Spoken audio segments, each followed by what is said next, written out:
yo también. Pues yo también. Listo. Ya vamos. Bueno, dale, sí. Buenos días.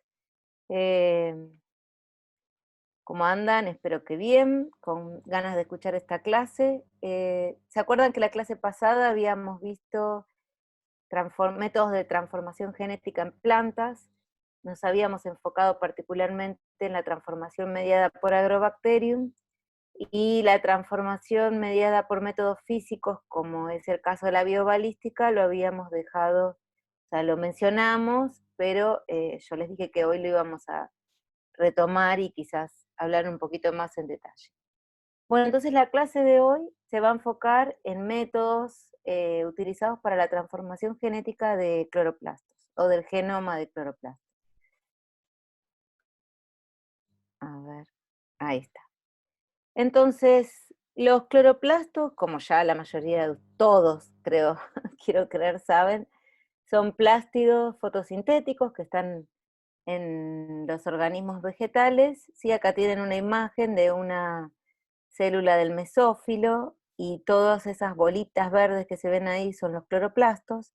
Si pudiéramos hacer un acercamiento, podríamos ver que su estructura presenta una doble membrana, hecho, digamos, que tiene que ver con su origen, como vamos a ver en otras diapos, y tiene todo un sistema de membranas interno que organizan o separan dos compartimentos, ¿sí? El estroma y el lumen del tilacoide, que es la luz que queda dentro de estos sacos membranosos que están dentro del plástido. Y estos circulitos rojos son distintas copias del genoma plastídico que tiene, digamos, una organización similar o como la que está graficada acá. Es un genoma circular de ADN doble cadena que recuerda en su organización a los genomas bacterianos, ¿sí? En general presenta dos zonas invertidas o dos regiones invertidas repetidas que separan una región simple copia pequeña y una región simple copia grande.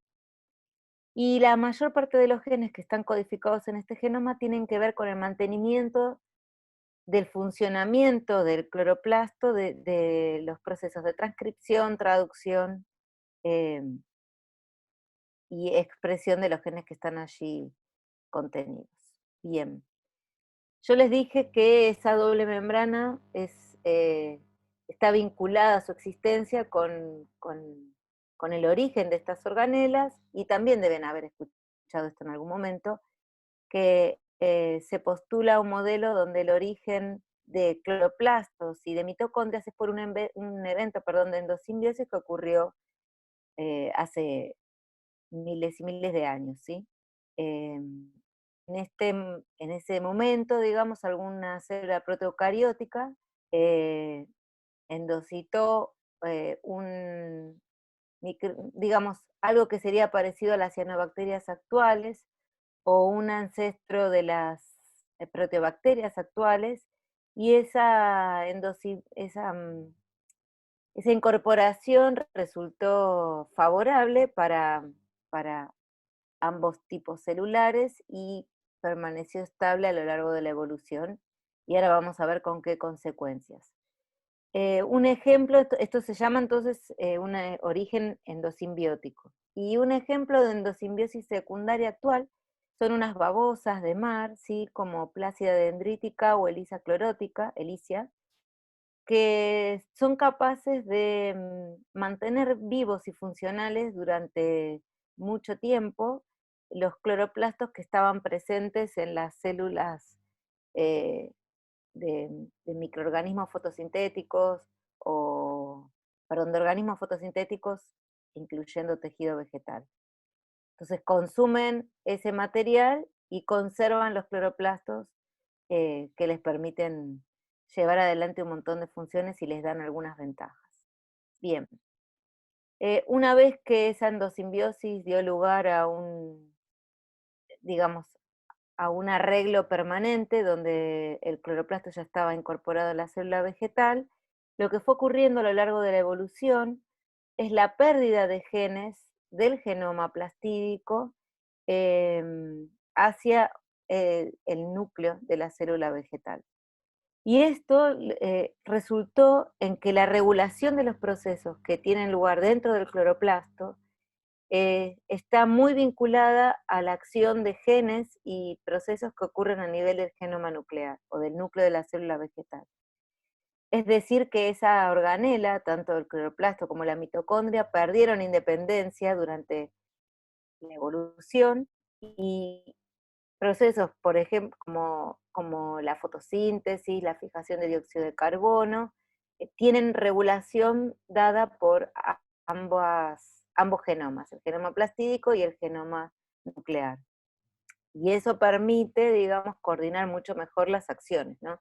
Que si los plástidos eh, pudieran regular todo independientemente del genoma nuclear. De hecho, yo no voy a hablar de eso hoy, pero se conocen un montón de rutas y de procesos que se llaman regulación retrógrada, donde procesos que ocurren en el cloroplasto, que pueden tener que ver con el estado redox o un montón de otras situaciones, influyen en procesos que ocurren en el núcleo y viceversa, y eso permite una regulación cruzada entre los procesos que ocurren en ambos compartimentos subcelulares. Bien, y en general en esta clase vamos a hablar de cloroplastos, ¿sí? Que están acá, pero los cloroplastos son solo un tipo de plástidos los que podemos encontrar presentes en organismos vegetales. Todos los tipos de plástidos, ya sean los cloroplastos, los cromoplastos, los amiloplastos, los leucoplastos, derivan de un tipo de plástido indiferenciado que es el proplástido. Y algunos de estos tipos de plástidos pueden interconvertirse entre sí de acuerdo a distintas situaciones que pueden ocurrir en el entorno o situaciones fisiológicas de la planta, ¿sí? Entonces acá tenemos un ejemplo de cómo los cloroplastos, cuya función principal es llevar adelante la fotosíntesis, pueden convertirse en cromoplastos, cuya función principal es la acumulación de pigmentos. Los cromoplastos son el tipo de plástido, por ejemplo, que encontramos en un tomate maduro o en tejido coloreado de la planta. Luego tenemos los gerontoplastos, que son aquellos plástidos que ya, digamos, están envejeciendo, más vinculados a los procesos de senescencia. Los amiloplastos son los plástidos que suelen estar en tejidos de reserva, como los tubérculos, y esto que se ve acá serían, digamos, gránulos de almidón que se acumulan, y así podemos ir viendo los distintos tipos.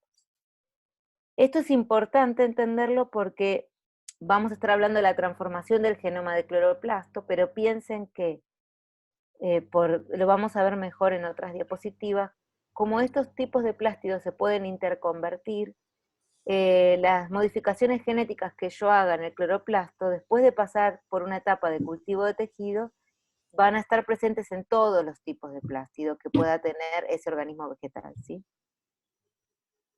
¿Cómo es la estructura del cloroplasto? Ya se los conté antes, acá solo agregué algunas microscopías para que vean que si bien dibujamos las células vegetales de una forma similar a las células animales, en el caso de las células vegetales, la mayor parte del espacio está ocupado por una vacuola central y las organelas están comprimidas, digamos, y el citoplasma contra la periferia de la célula, ¿sí? Acá tienen el núcleo y acá tienen algunos cloroplastos. Y en esta microscopía se puede ver todo este arreglo de las granas, ¿sí? Esto sería el estroma y acá tenemos algunos gránulos de almidón. Bien, otra cosa que necesitamos aclarar es que las proteínas que se encuentran en el cloroplasto pueden tener distinto origen, ¿sí? Pueden estar sintetizadas a partir del propio genoma plastídico, que se va a transcribir y se va a traducir, y esta transcripción y la traducción van a ser similares a los procesos que ocurren en microorganismos procariotas, y en células procariotas, por este origen endosimbiótico que hablamos hace un rato. Pero no es el único origen posible de las proteínas que podemos encontrar en el cloroplasto. Muchas proteínas también se originan a partir del genoma nuclear. Esos genes son transcriptos, las proteínas son traducidas en el citoplasma, y estas proteínas se asocian a chaperonas que van a colaborar en mantener la proteína desplegada y ayudar a su translocación al interior del cloroplasto. Y algo que les recuerdo, que deben haber visto también en algún momento de sus carreras, es que aquellas proteínas cuyo destino final es el cloroplasto presentan en su extremo N-terminal un péptido de tránsito, que está acá, dibujado o coloreado en rojo, que es un tracto de aminoácidos que no es tan claro como por ejemplo el péptido señal que direcciona proteínas al retículo endoplasmático. Es un tracto de aminoácidos con ciertas particularidades, pero que bueno, hoy en día con un montón de programas podemos predecir su existencia y predecir incluso cuál será el sitio de corte para liberarse de ese péptido de tránsito una vez que la translocación ocurrió. Y esa translocación puede llevar o darle como destino final a la proteína el estroma del cloroplasto, que es esta región que está acá, o la membrana, por ejemplo, de los tilacoides, o el lumen del tilacoide. Dependerá dónde cumple su función esa proteína, eh, qué sistemas de translocación atraviese hasta su destino final. Bien, esto ya se los conté un poco en una de las primeras diapositivas. Es un esquema del genoma de cloroplastos de arroz, en este caso, pero todos los genomas que se han secuenciado hasta el momento tienen una estructura similar, ¿sí? Dos regiones invertidas repetidas que tienen los mismos genes, y dos regiones de copia única, una región más grande y una región más pequeña. En general tienen entre 120 y 160 kilopares de bases, codifican alrededor de 150 genes, y la mayor parte de los genes están vinculados o a los procesos de fotosíntesis o a los procesos de replicación, transcripción y traducción. Y algo interesante, de vuelta vinculado con el origen endosimbiótico de estas organelas, es que sus genes están organizados en operones. Y esto es lo que podemos ver acá, ¿sí? Al igual que ocurre en bacterias, podemos encontrar ARNs monocistrónicos y ARNs policistrónicos, donde a partir de un único promotor se pueden producir distintas proteínas. ¿Cómo es la transcripción de los genes en el genoma plastídico, o a partir del genoma plastídico? Bueno, esta transcripción está llevada a cabo por dos tipos de polimerasas distintas. Una polimerasa codificada en el genoma plastídico, que se conoce como PEP, y una polimerasa codificada en el genoma nuclear, que se conoce como NEP, ¿sí? Que acá me olvidé de poner el nombre. Yo ya quería usar el lápiz, así que aprovecho. En las últimas clases seguro me va a salir mejor escribir con esto. Bueno, ¿qué características tienen estas polimerasas? La polimerasa codificada en el genoma plastídico, como pueden ver, ya digamos, intuir a partir del dibujo, y ya después de haber repetido tantas veces lo del origen endosimbiótico, es una polimerasa parecida a las polimerasas presentes en bacterias, ¿sí? Puede reconocer las regiones -35 y -10 en el promotor, y actúa en combinación con factores sigma que están presentes o codificados en el genoma nuclear y que son exportados al cloroplasto. Luego tenemos la polimerasa codificada en el genoma nuclear, que se parece a las polimerasas presentes en algunos bacteriófagos, como el bacteriófago T7. Hay genes que tienen elementos que permiten la transcripción por las dos polimerasas, y otros genes tienen señales exclusivas para una o para la otra. Y digamos, la transcripción va a depender un poco qué polimerasa actúa del momento del desarrollo en la hoja.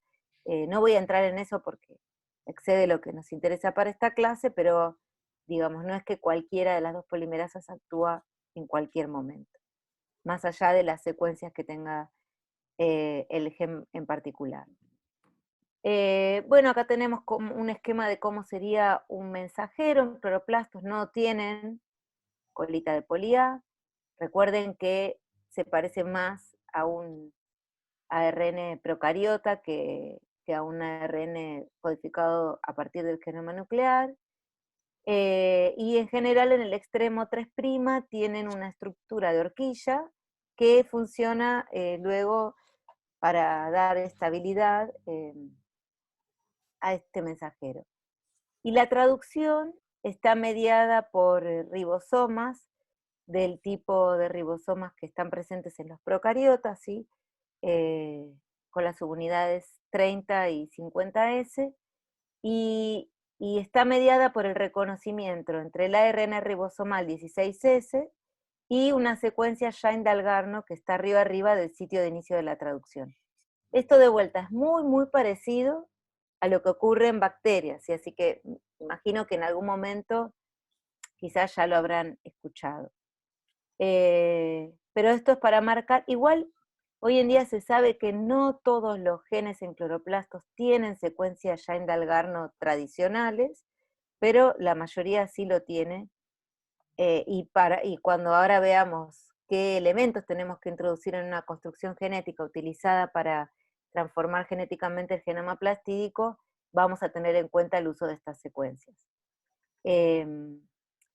Y esto que está acá es para mostrarles que, yo tenía otras diapos después, pero lo saqué para que no se hiciera tan largo, que la regulación de la traducción de estos mensajeros muchas veces tiene que ver con cambios en la estructura secundaria del ARN. ¿Por qué? Porque estos ARN tienden a formar en algunas regiones, como cualquier ARN, estructuras secundarias, y a veces esa estructura secundaria puede enmascarar estos elementos regulatorios necesarios para iniciar la traducción, como por ejemplo la región Shine-Dalgarno. Y el establecimiento o el ensamblado o el desensamblado, digamos, de esta estructura secundaria puede estar vinculado a la acción de proteínas reguladas, por ejemplo, por el estado redox del cloroplasto, que a su vez va a estar determinado por el balance luz-oscuridad, la actividad que ocurre a través de la cadena de transporte de electrones durante la fotosíntesis, etc.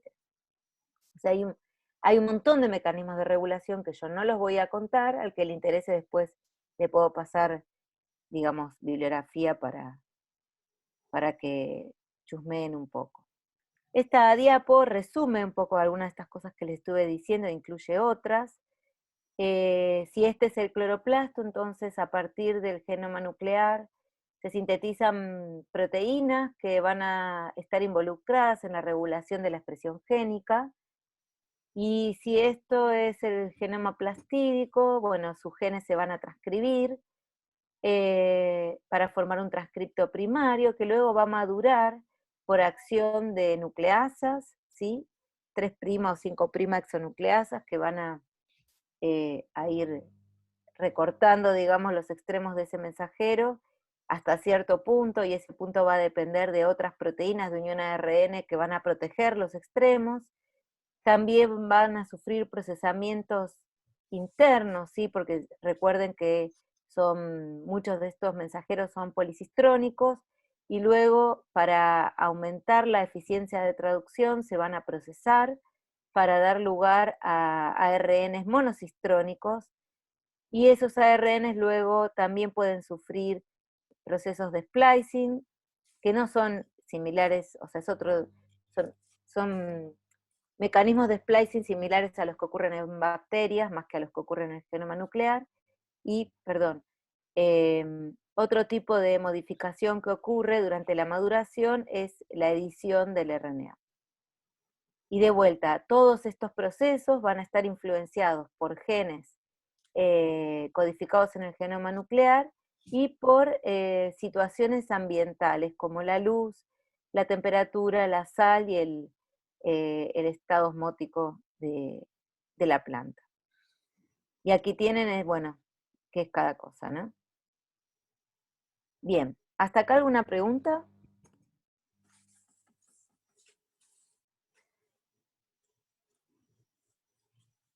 No.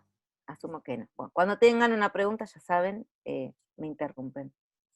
Entonces, ¿cómo es la transformación genética del cloroplasto? De vuelta, vamos a insistir mucho en esta idea. Al ser la genética del cloroplasto y muchos de los procesos que ocurren similares a los que ocurren en bacteria, el conocimiento en bacterias nos va a servir para llevar adelante la transformación genética de este genoma plastídico. En el caso de la transformación genética del genoma de cloroplastos, la integración al genoma de nuevas secuencias que a mí me puede interesar introducir es mediada por recombinación homóloga, ¿sí? Si este es el genoma plastídico y yo quiero integrar una secuencia en esta región en particular, lo que voy a hacer, lo vamos a ir viendo con más detalle en las diapos que siguen, es desarrollar un vector de transformación donde la secuencia de interés a integrar va a estar flanqueada por regiones que tienen homología con los flancos del sitio de integración. Es similar a lo que podríamos hacer en bacterias cuando queremos modificar genes que están, por ejemplo, en el genoma bacteriano. Y luego de la recombinación homóloga, lo que va a ocurrir es que la construcción genética de interés va a quedar integrada en el genoma plastídico. La transformación en el caso de cloroplasto se puede hacer por algunos métodos, según la bibliografía. Sin embargo, el método más utilizado, que es el que ha funcionado en la mayoría de las especies donde la transformación del genoma plastídico fue posible, es la biobalística. Entonces, lo que se va a hacer es depositar estos vectores de transformación en las micropartículas de oro o de tungsteno que se van a acelerar por el gas a alta presión, ahora lo vamos a repasar en otra diapositiva, va a impactar en el tejido vegetal que queremos transformar, y luego este tejido va a ser sometido a una etapa de cultivo in vitro con el objetivo de regenerar plantas completas a partir de las células transformadas. Ahora, la transformación del genoma plastídico, para llegar a tener un evento estable, tiene un paso adicional, que está vinculado a la alta ploidía que tiene el genoma plastídico en una célula vegetal. Yo no lo dibujé, pero piensen que una célula del mesófilo puede tener unos 100 cloroplastos, y cada cloroplasto puede tener por lo menos 10 copias, es decir que estamos hablando entre 1000 y 10.000 copias de genoma plastídico por célula. Y son además genomas que tampoco, digamos, voy a entrar en detalle de eso, pero son muy dinámicos y puede haber recombinación intramolecular, sobre todo entre esas zonas repetidas invertidas. Y entonces, lo que hemos visto a través de los años es que si no logramos tener una planta donde todas las copias del genoma plastídico hayan integrado la construcción genética de interés, con el tiempo, por todos estos eventos, esta plasticidad que tiene el genoma plastídico, esos genes de interés que introduje se van a perder, ¿sí? Entonces eso requiere de algunos pasos adicionales. Ese estado inicial que yo les mencioné, después de, digamos, estos primeros brotes en general que se regeneran a partir del experimento de transformación, suelen estar en un estado que se conoce como heteroplástico. Es decir, que sus plástidos no son todos iguales en el sentido de que solo unas pocas copias poseen integrada la construcción genética de interés, que acá está dibujada en rojo. Mi objetivo final es que todas las copias de plastoma sean iguales y tengan integrada esa construcción genética, y se llegue a un estado que se conoce como homoplastía, ¿sí? Donde todas las copias del genoma tienen el gen de interés. ¿Cómo se logra esto? Bueno, hay dos formas de lograrlo. Una de ellas es sometiendo tejido vegetal de los brotes que se van regenerando a sucesivas rondas de regeneración en medio con el agente selector, ¿sí? Esto es similar a lo que habíamos visto en la clase anterior. Yo tengo que, acá, digamos, junto con el gen de interés, suele ir un gen selector, que justo es el que está dibujado en este caso, lo vamos a ver después, que le da una ventaja a las células que adquirieron la construcción genética respecto a las que no, y esas son las que van a poder regenerar y dar lugar a un brote y luego una planta completa. Entonces lo que se hace es, una vez que tengo esa planta, o incluso, digamos, no hace falta tener la planta con raíz y todo, ya en esta instancia puedo tomar un nuevo explanto y volver a someterlo a un medio con hormonas y agentes de selección. Así, dos agentes de selección, 2 o 3 rondas.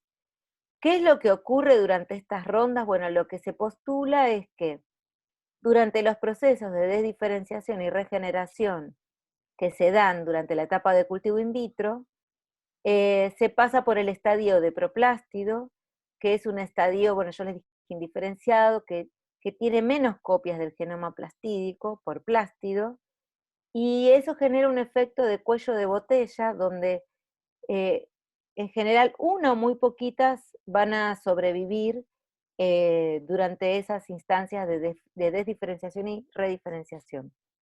Aquellas células que tienen plástidos, que no tienen la copia del gen selector, van a morir o no van a prosperar, y las que sí lo tienen van a poder multiplicarse exitosamente y regenerar.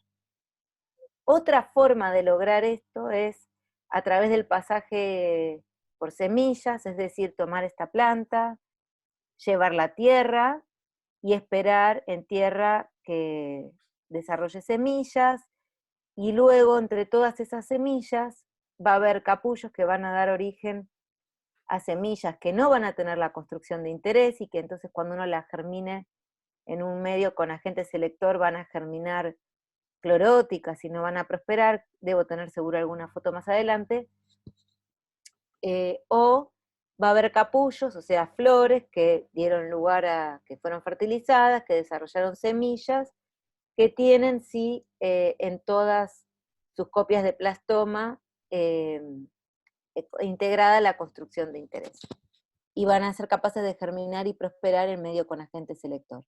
Ese pasaje a semillas viene acompañado de también un proceso de cuello de botella en el cual solo unas pocas copias de plástido sobreviven durante ese proceso, y entonces se favorece que las que sobrevivan sean las que tienen la construcción de interés integrada.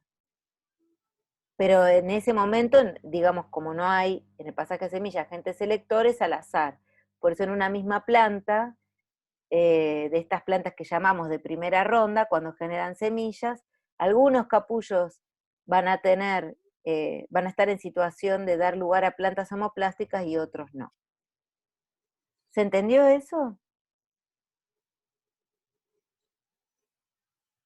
¿Algún sí por ahí, así no me siento tan sola? Pusieron sí en el chat. Ah, listo, porque como no puedo ver el chat, bueno, pero me lo lee Esteban. Hay Bueno, varios sí. perfecto. Seguimos entonces.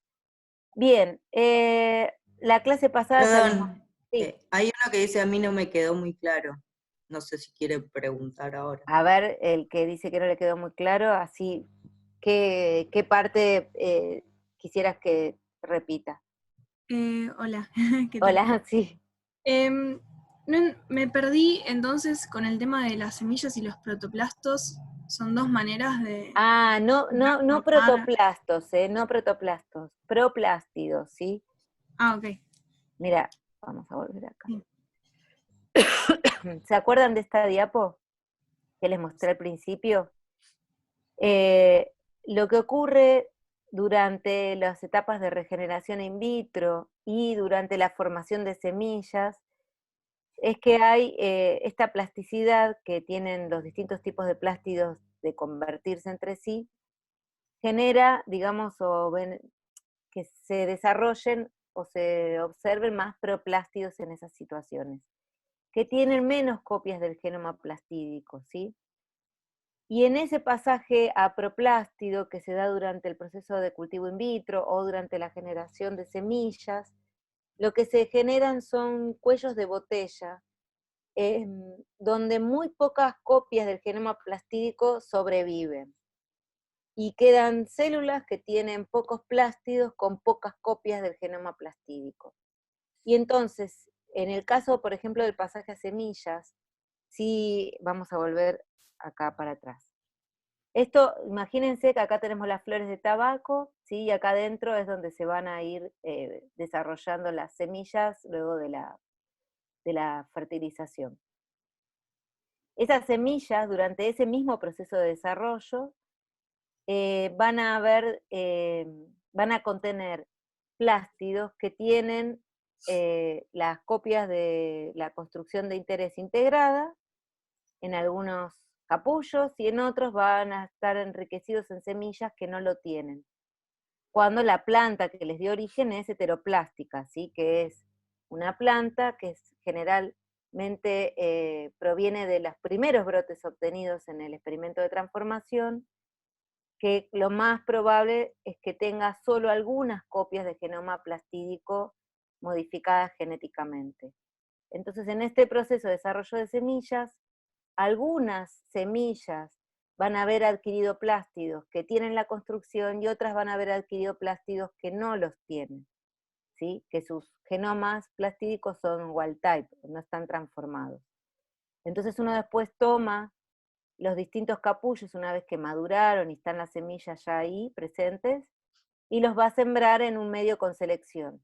Y quizás yo tomo y todas las plantulitas germinan verdes en presencia del antibiótico, es decir, que tienen el gen selector, y lo más probable es que las plantas que germinaron sean homoplásticas, es decir, que ahora sí esas plantas tengan todos los genomas transformados, ¿sí?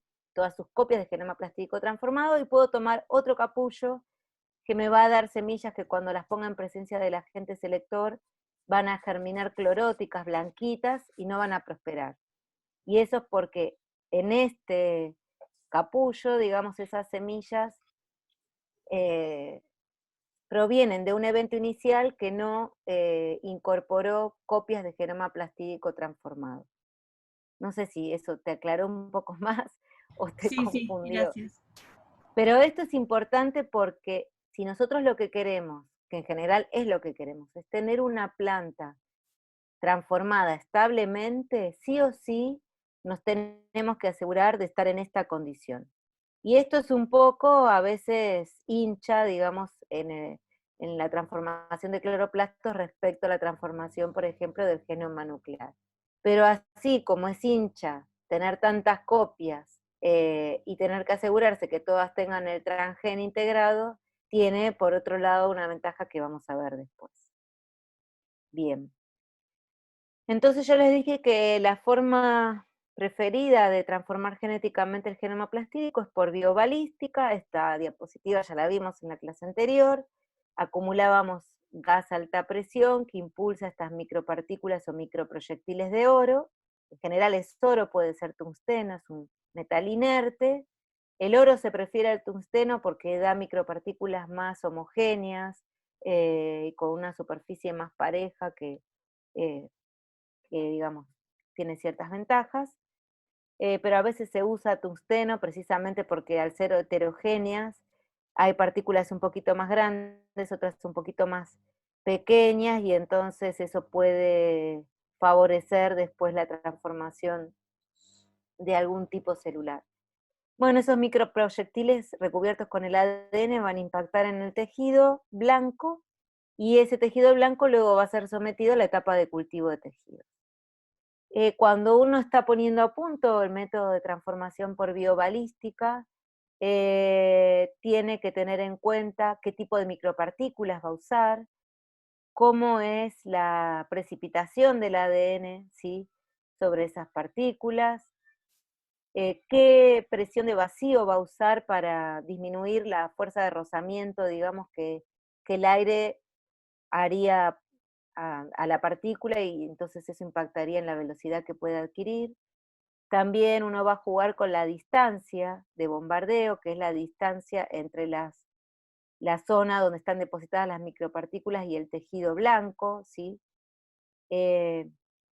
el número de disparos por tejido, bueno, son algunas de las cosas que hay que tener en cuenta. Y en cuanto a la construcción, bueno, hay que elegir los elementos regulatorios, pero esto es propio, o sea, esto es lo mismo para todos los métodos de transformación.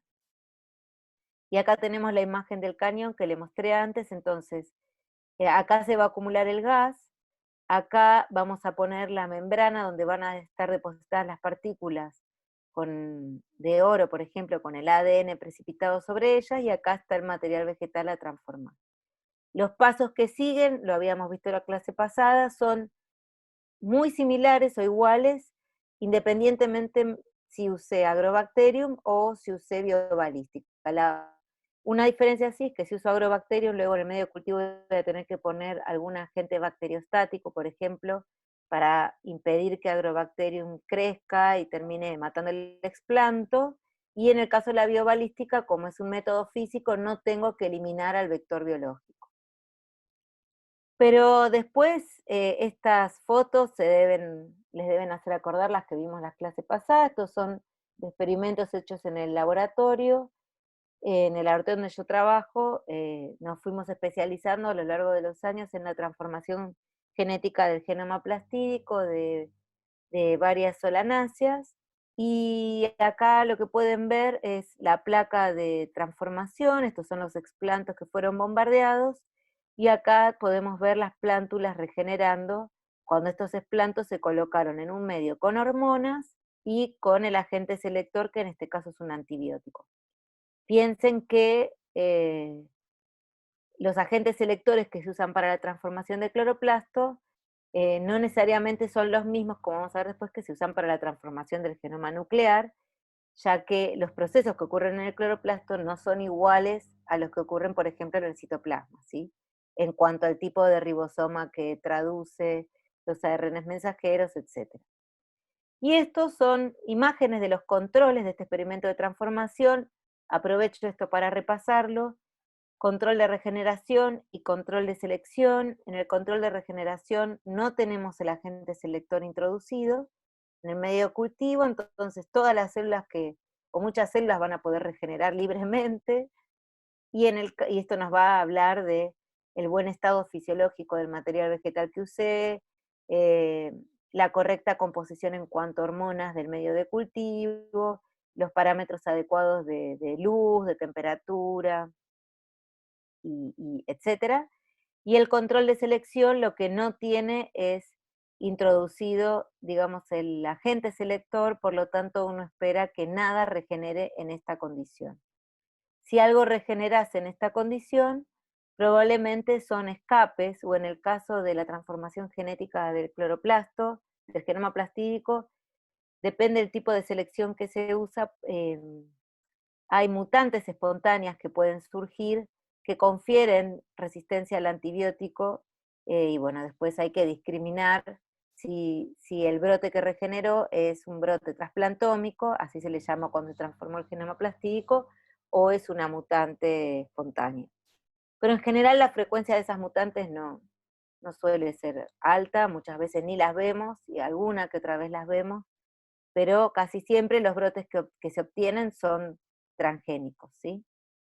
Y esto es lo que les decía. Luego puedo tomar un pedacito de hoja de este planto y someterlo a una nueva ronda de regeneración en un medio nuevamente con hormonas y agente selector, y así obtener una plántula, y esto lo puedo hacer 2 o 3 veces para favorecer llegar al estado de homoplastía. En general la biobalística es el método más usado.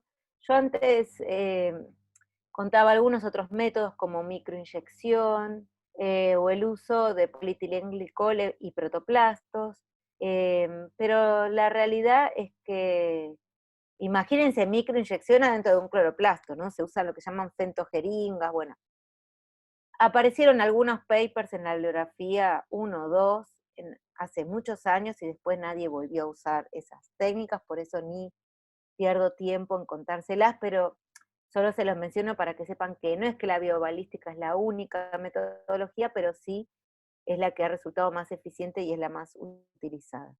Y recientemente, el año pasado, salió este trabajo que bueno, ahora tendremos que seguir la literatura a ver si prospera o no, donde plantean la transformación del genoma plastídico usando nanotubos de carbono que tienen adicionado quitosano en su superficie. Que por la composición de esos nanotubos y del quitosano, el ADN puede adherirse y luego, dependiendo del pH dentro de la organela, desprenderse. El paper al que le interese, en algún momento pensé que podía ser un paper para seminarios, pero la verdad que es recontra físico, está lleno de fórmulas, creo que nos van a matar si les damos ese paper para darlo, pero al que le interesen estos temas lo puede buscar. Y bueno, ahora es muy reciente, hay que seguirlo a ver si realmente es lo que es como ellos dicen, pero bueno, básicamente entonces es utilizar estos nanotubos como vehículo para introducir el ADN que va a transformar el genoma plastídico dentro del cloroplasto. Algo que les voy a aclarar, puede surgir después, sino cuando uno hace biobalística, ¿sí? O bueno, en el caso de los nanotubos, no sé, no lo discuten en el paper, pero quizás es algo similar. Uno no es que le está disparando a los cloroplastos, uno está disparando micropartículas a todo el tejido vegetal. Y esas micropartículas, de hecho en algún momento decíamos, bueno, los primeros dibujos, esquemas de los papers de transformación de cloroplastos nos mostraban la micropartícula dentro del cloroplasto. Y eso es muy poco probable que ocurra por el tamaño de los cloroplastos y el tamaño de las micropartículas.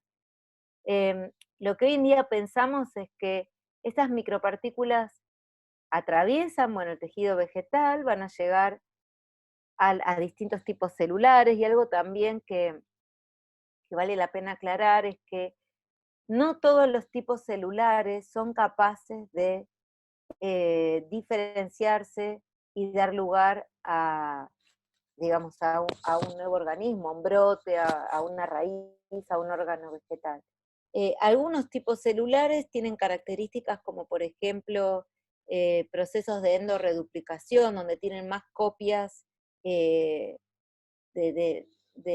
su genoma, digamos, y no lo pueden resolver bien, estamos hablando a nivel nuclear, ¿no? Y no pueden resolverlo bien en el momento de la división celular, y entonces esas células en general nunca van a ser las células ideales de transformar, porque no van a regenerar en medio con hormonas, no van a dar lugar a distintos órganos vegetales. Pero cuando uno bombardea no sabe a qué tipo celular le está pegando, por decirlo así coloquialmente. Lo que uno hace es poner a punto, utilizando expresión transitoria, como vimos la clase pasada, los parámetros de bombardeo que va a utilizar, y va a elegir aquella situación en la que tenga, por ejemplo, más puntitos que expresan el gen reportero, que puede ser la beta-glucuronidasa o GFP. Me olvidé de volver a retomar esa diapo acá, pero lo pueden ver en las diapositivas de la clase anterior.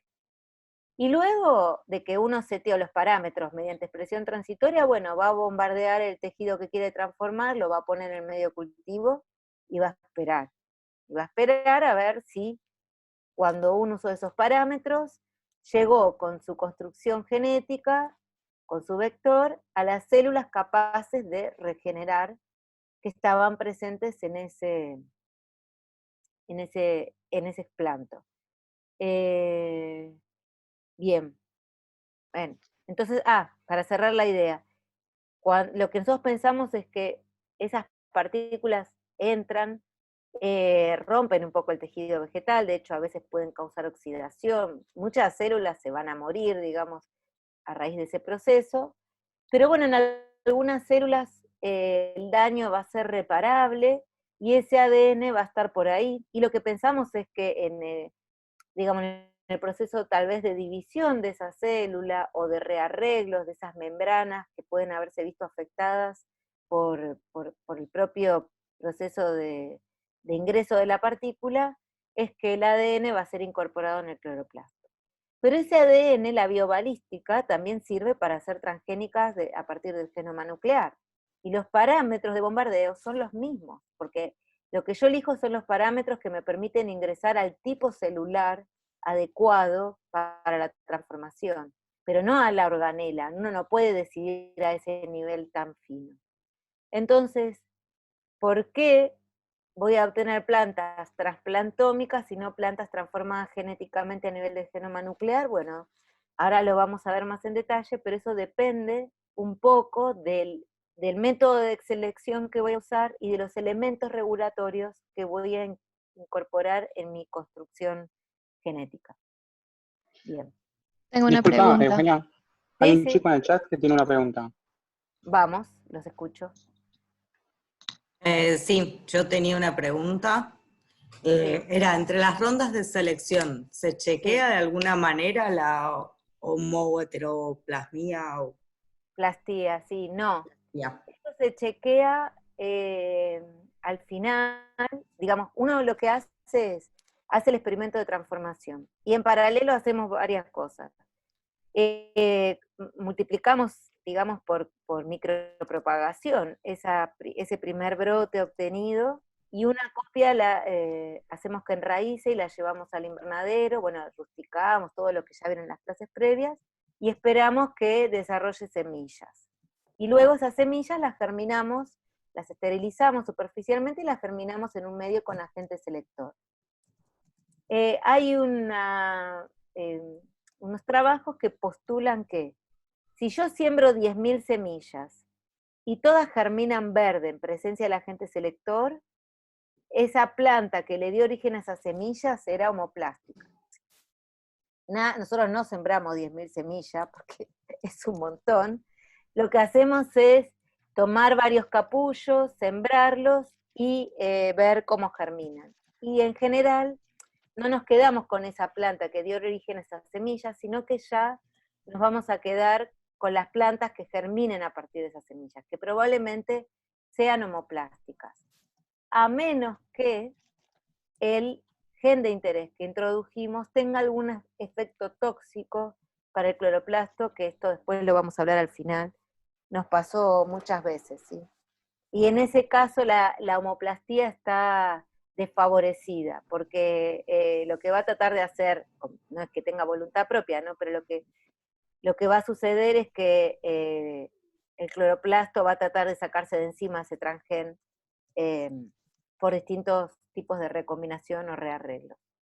Sobre esas plantas que nosotros, todo germinó verde, suponemos que ya son homoplásticas, lo vamos a confirmar después por Southern Blot. Eso lo vamos a ver en unos ejemplos al final y lo vamos a ver bien en los seminarios, ¿sí? Pero la técnica que más se puede hacer con algunos diseños especiales de PCR, pero la técnica que más se utiliza para demostrar si alcanzamos la homoplastía es el Southern Blot. Después vamos a ver cómo. Y por otro lado, nos quedamos con una copia in vitro que vamos a ir pasando por 2 o 3 rondas de regeneración, y ya en la segunda o tercera ronda de regeneración vamos a enraizar esos brotes, los vamos a pasar a tierra y vamos a hacer el mismo análisis que antes. En general encaramos las dos cosas al mismo tiempo y vemos con cuál llegamos a ese estado homoplástico primero. Pero no lo podemos verificar 100% hasta que no hacemos el Southern Blot.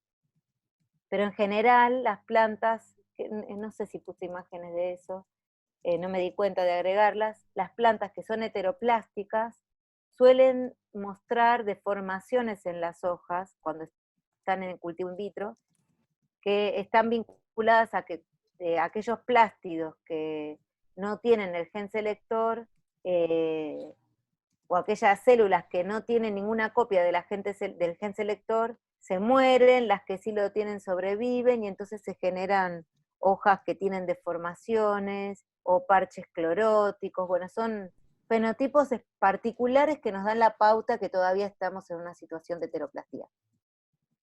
Gracias. No, de nada. No sé si había otra pregunta. Sí, yo tengo una pregunta. Sí, decime. Pues yo estuve leyendo en algunos protocolos de biobalística, ellos utilizan en el primer medio de regeneración manitol, por lo que es un agente osmorregulador. ¿Siempre se utiliza o se puede utilizar otro? No, de hecho, por ejemplo, eso depende mucho de la especie vegetal que querés transformar. Ok, A veces sí se puede usar manitol para favorecer, digamos, en general se pone el manitol, por ejemplo, 24 horas antes del bombardeo, para favorecer, digamos, el ingreso de las partículas al tejido, pero eso es muy específico de la especie. En tabaco, por ejemplo, en tabaco, en papa no usamos, pero sí hay protocolos que lo usan, y en general lo agregan por lo menos un día antes del bombardeo. ok. Y tengo otra pregunta. Sí, sí, decime. Em, la, ¿Estas plantas trasplantómicas funcionan igual que los transgénicos que son monohíbridos? Eh, no sé a qué te referís con monohíbridos, pero si estamos hablando de transgénicos nucleares, por ejemplo, Sí, sí, sí, sí. ahora vamos a ver que depende respecto a qué, pero no es lo mismo. Ahora lo Ok, vamos a ver en otra diapo, que vale, viene prontito. gracias. No, de nada. Bueno, acá tenemos, esto es de un review reciente, la lista de especies transformadas a nivel del genoma plastídico. Y acá tenemos, por ejemplo, lechuga, Arabidopsis, esto lo vamos a ver ahora, esto es muy reciente, em, coliflor, repollo, soja, algodón, arroz, álamos, pimientos, tabaco, tomate, berenjena, papa, petunia, zanahoria. ¿Cuál es el método de transformación? Ven que prácticamente siempre es biobalística. ¿Y cuál es el agente selector a qué confiere resistencia? Que esto lo vamos a ver mejor después, pero pueden ver de la tabla que casi siempre es el mismo gen selector, ¿sí? Que es el gen ADA, y ahora vamos a ver de qué se trata, que confiere tolerancia o resistencia, perdón, a un antibiótico que es la streptomicina y la streptomicina también. Como ven, casi siempre es el mismo gen selector y el mismo agente selector. Ahora bien, está toda esta lista, pero la realidad es que, a ver, la transformación de cloroplastos, creo que los primeros papers son del 94 más o menos, de principios de los 90, no quiero mentir con el año, estamos en el 2020, y la especie que se transforma de rutina a nivel de genoma plastídico es el tabaco. También quizás en los últimos años la lechuga, porque eso lo vamos a ver en la clase de plantas como bioreactores, al ser una planta comestible y tener ciertas características, se ha vuelto una especie interesante para la producción de proteínas recombinantes en bioreactores vegetales, y papa también hay algunos trabajos. El resto, ya sea porque la transformación es muy ineficiente o porque los protocolos de regeneración son muy largos. Por ejemplo, hay protocolos de regeneración en tomate que demoran un año prácticamente entre las distintas etapas. Bueno, papa es bastante complicado, lo vamos a ver en breve, pero en el resto todavía no se ha podido poner a punto, eh, digamos, una combinación de parámetros de bombardeo con cultivo de tejidos y regeneración que permitan obtener, digamos, plantas transplantómicas con buena frecuencia, o a veces las plantas se obtienen, pero no son fértiles. Eso es lo que pasa, o no se alcanza la homoplastía. Y si no se alcanza la homoplastía, para muchos tipos de objetivos eso no sirve, ¿sí? Y Arabidopsis es un caso interesante. Yo les conté la clase pasada que Arabidopsis tiene un método de transformación muy eficiente y muy simple, que es la inmersión floral o floral dip. Y al tener ese método que no requiere de ninguna instancia de cultivo de tejidos in vitro, medio que no hubo mucho esfuerzo en desarrollar protocolos de cultivo in vitro para Arabidopsis. Y eso fue una desventaja a la hora de querer transformar el genoma plastídico de Arabidopsis, porque por floral dip no se puede hacer, ¿sí? Y entonces iban apareciendo algunos trabajos donde mostraban que podían transformar, pero no podían obtener plantas fértiles, o no podían obtener plantas homoplásticas, o los protocolos de in vitro eran recontra laboriosos, no sé, requerían de un montón de medios de cultivo diferentes, con hormonas diferentes, bueno, un chino básicamente.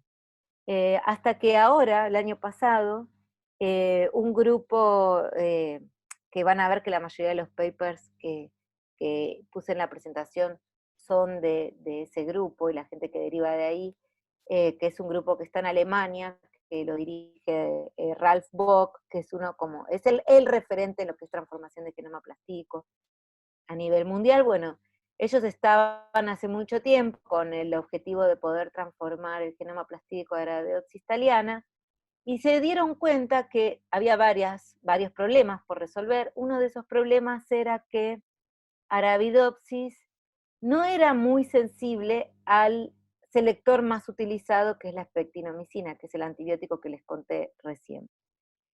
Y después se dieron cuenta por qué ocurría esto. En tabaco, que es la especie más transformada, como yo les decía,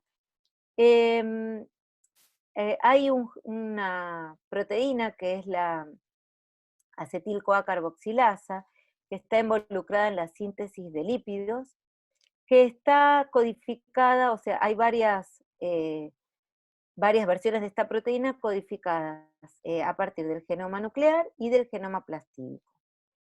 Cuando yo no tengo spectinomicina en el medio, y saben que la síntesis de lípidos ocurre dentro del cloroplasto, ¿sí? Algunas de las etapas más importantes. Cuando yo no tengo spectinomicina en el medio, tanto el cloroplasto como la versión nuclear están presentes. Fíjense que la enzima codificada en el genoma nuclear no se trasloca al cloroplasto, si no tiene péptido de tránsito, queda en el citoplasma. Y si el cloroplasto es clave para la síntesis de lípidos, sí o sí requiero que este gen esté funcional, y que la expresión de genes en cloroplasto funcione.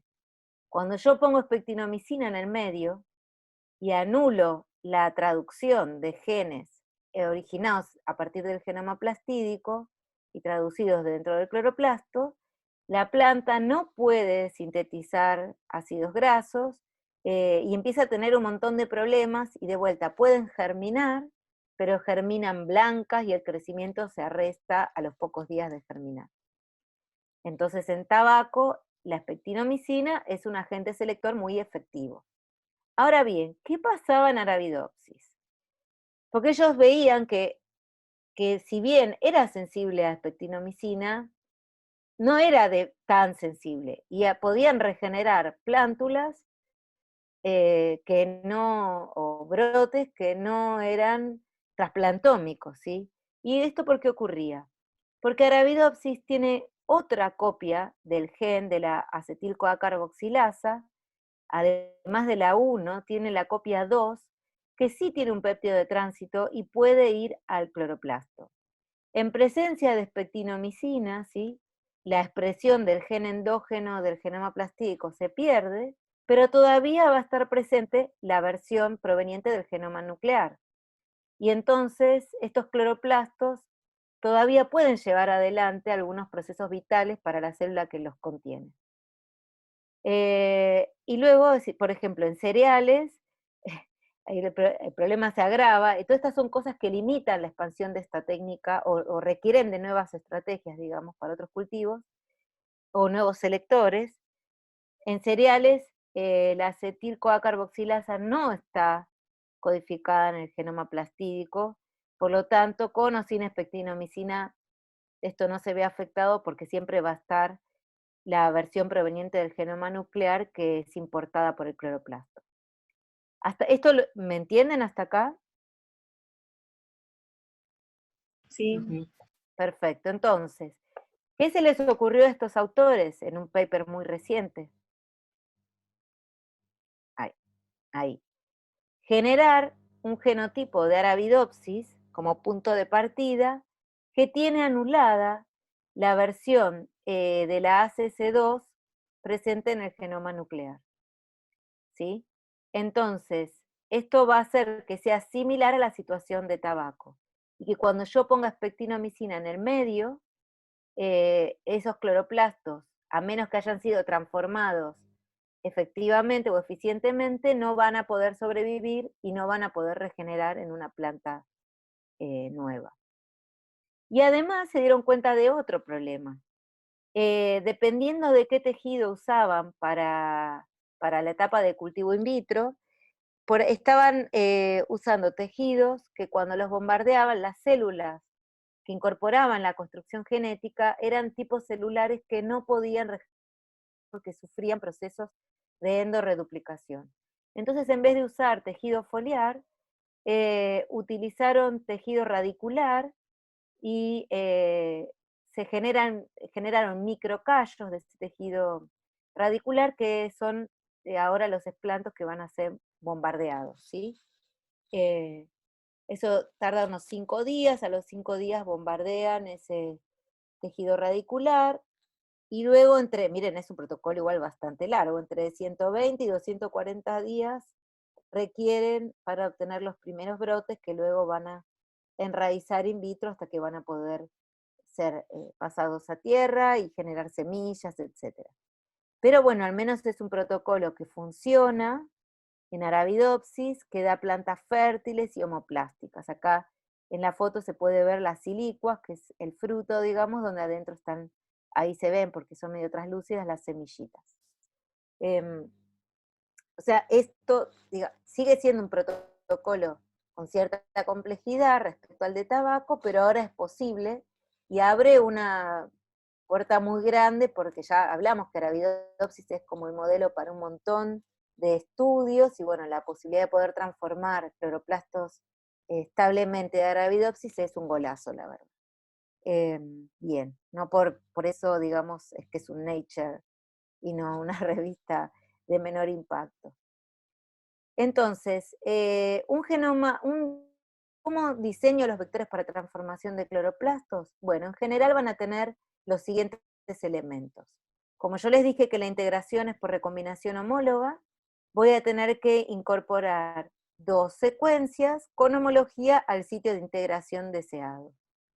Luego voy a usar un promotor, y este promotor, ¿qué característica va a tener? No va a ser como los promotores que usamos, que yo les mostraba la semana pasada en las construcciones genéticas para transformar el genoma nuclear, porque el sistema de expresión, digamos, de transcripción y traducción en cloroplastos es similar al procariota, entonces son promotores similares a promotores procariotas. De hecho, se pueden usar promotores directamente bacterianos, muchos de ellos funcionan, no todos, eso hay que probarlo, o promotores de algunos genes plastídicos.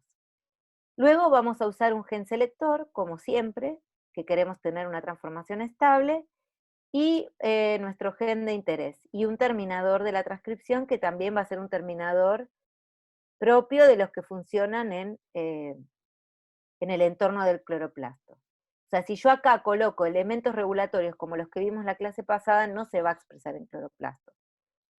Y estos elementos regulatorios que están en este tipo de vectores no se van a expresar a nivel del genoma nuclear.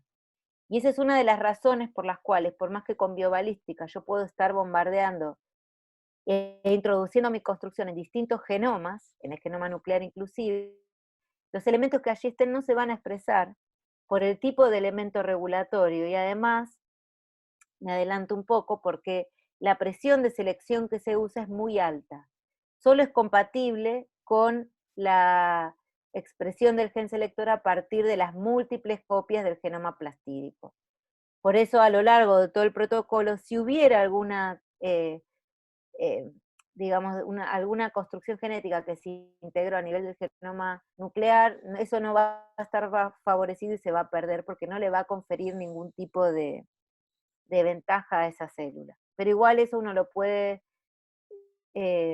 ver un poco cuando hace el Southern blot o algún tipo de PCR en particular. Y de última, bueno, uno podría corroborarlo por secuenciación, ¿no? Si llegara al estado de llevar esta planta a nivel comercial, uno podría secuenciar el evento completo y ahí descartar que no haya quedado ninguna copia incorporada en el genoma nuclear. Bien, y lo que pueden ver acá es que yo les muestro un solo promotor con 2 secuencias codificantes, ¿sí? La correspondiente al selector y al gen de interés. Y eso es porque yo les conté antes que en los cloroplastos los genes se pueden expresar en forma de policistrón, ¿sí?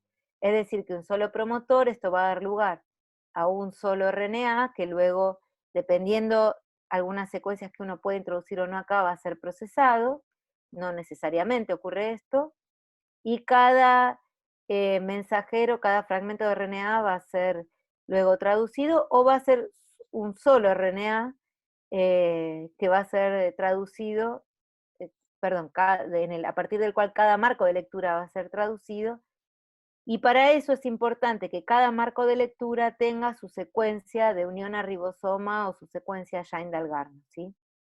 Recuerden de vuelta que la traducción es tipo procariota y necesitamos una región con la cual el ARN ribosomal 16S interactúa para iniciar la traducción. En este caso la traducción va a iniciar, acá esta secuencia promotora tiene una región Shine-Dalgarno ya incorporada, por eso no está dibujada, pero para el segundo marco de lectura hay que incorporársela. Acá hay un montón de opciones, yo no voy a entrar en detalle, después algunas las vamos a ver en los seminarios. Bien, luego, como esto es un vector procariota, toda la etapa de ingeniería genética la voy a hacer en bacterias, como siempre tiene que tener un origen de replicación procariota y un antibiótico, un gen de resistencia a antibióticos que me permita seleccionar las bacterias transformadas. Pero estos son elementos necesarios para la etapa previa de ingeniería genética. Entonces, algunos diseños alternativos puede ser que cada marco de lectura vaya con su propio promotor y terminador, o que los distintos marcos de lectura estén ensamblados formando un policistrón, cada uno de vuelta con su zona de unión a ribosoma, que en este caso está incluida ya en la secue' promotora y secuencias regulatorias. Y algo que no dibujé acá, pero que lo vamos a ver en otras diapos, es que además hay regiones 5' UTR y 3' UTR, ¿sí? Acá, que van a ser importantes para la estabilización, o la estabilidad, mejor dicho, del mensajero, y las regiones 5' son también importantes para la eficiencia de traducción. Bueno, y acá tienen algunos ejemplos de genes selectores. Si quieren, termino con la parte de selectores y hacemos 5 minutos de intervalo antes de entrar a ejemplos concretos. Ahora lo vemos. Pero bueno, yo les dije que hay un gen selector que es el más utilizado y es este que está acá, el ADA. Se han probado otros, ¿sí? Resistencia a caramicina a partir de distintos genes, tolerancia a herbicidas, algunos genes que tienen que ver con el metabolismo. Pueden encontrar trabajos publicados, son trabajos en general bastante viejos, pero lo que se vio es que en general, si funcionan o cuando funcionan, son muy poco eficientes en cuanto a la cantidad de brotes que pueden regenerar. A veces no alcanzan para llevar a homoplastía durante la etapa de cultivo in vitro. Por eso, digamos, en casi todos los trabajos actuales, donde hay expresión exitosa, el gen selector que se usa es este, que es un gen de origen procariota, y eso es un problema porque al haber un solo gen selector que resulta funcional y útil en términos de eficiencia de regeneración y transformación, se limitan estrategias como por ejemplo la retransformación de una planta transgénica previamente transformada. Si yo transformo primero, digamos, una planta con esta construcción, ¿no? Y todo esto que está acá es lo que se integra al genoma plastídico. Y este gen selector es ADA, y yo luego quiero retransformar para agregar una nueva característica, pero no tengo otro gen selector y se me complica, ¿sí? Porque no, ¿cómo hago para quedarme digamos, favorecer las células que tengan las dos construcciones? Bueno, esa es una limitación. Esto es para mostrarles a qué nivel actúa este gen de resistencia, que es la adenilato Siempre este nombre me cuestará, se los voy a decir, esperen que me venga a la mente. A ver, no tengo el machete acá, no. Bueno, no importa, ahora me voy a acordar y se los digo. Primero, el gen ADA es un gen que lo que permite es modificar por el agregado de un grupo AMP al antibiótico, en este caso a la espectinomicina, que está dibujada acá, o indicada acá, y al hacerle esta modificación, el antibiótico queda inactivado, ¿sí? Y la espectinomicina es un antibiótico muy utilizado en selección de transformantes a nivel del genoma plastídico, porque es un antibiótico que interfiere con una de las etapas del ciclo de elongación en la traducción de proteínas, que está llevada adelante por ribosomas tipo procariotas, ¿sí? Los ribosomas 70S. O sea, este antibiótico no funciona sobre los ribosomas que están en el citoplasma, sino que funciona inhibiendo este paso en los ribosomas del plástido, ¿sí? Del cloroplasto o de los otros tipos de plástido. Por eso se usa para este tipo de aplicación. Pero bueno, recientemente, me olvidé de poner la cita, pero esto es de ahora, del año pasado, salió un trabajo también del grupo de Ralph Bock, casi todos los papers que usé para esta clase son de su grupo, porque la verdad que es uno de los, tiene un nivel de producción enorme y es el que va guiando como el camino en todo lo que son metodologías de transformación de cloroplastos. Pusieron a punto la selección usando otro gen selector, que combina dos actividades enzimáticas, la aminoglicósido acetiltransferasa con una aminoglicósido fosfotransferasa, y esta proteína selectora puede inhibir, digamos, la acción de un antibiótico, que es la tobramicina, que es de la misma familia que la gentamicina y que la espectinomicina, al hacerle dos modificaciones en su estructura. Y lo que dicen los autores en el paper es que logran obtener una eficiencia de regeneración y de obtención de plantas trasplantómicas similar a la que se obtiene con la espectinomicina y el gen selector ADA. Así que eso es algo como bastante positivo, porque por lo menos, y bueno, habría que ver si salen más papers al respecto, ¿no? que corroboren esta observación. Ahora se podría disponer de otro gen selector y de otro antibiótico, porque se puede usar tobramicina o gentamicina, que también es un antibiótico muy usado en todo lo que es ingeniería genética y transformación de bacterias, etc. Bueno, eso en cuanto a genes selectores. Y a ver si, ya con esto, si quieren, ahora vemos si hacemos un pequeño intervalo. Pero para redondear esta parte, ahora la segunda parte, lo que vamos a ver son algunos ejemplos de transformación de cloroplastos, y después vamos a ver algunos ejemplos concretos en seminarios y en otras clases, ¿sí? Por ejemplo, en la clase de plantas como bioreactores, o en la clase de resistencia a patógenos. Pero esta tabla es importante, un poco la pregunta que hizo una de sus compañeras, para comparar la transformación a nivel de los dos genomas.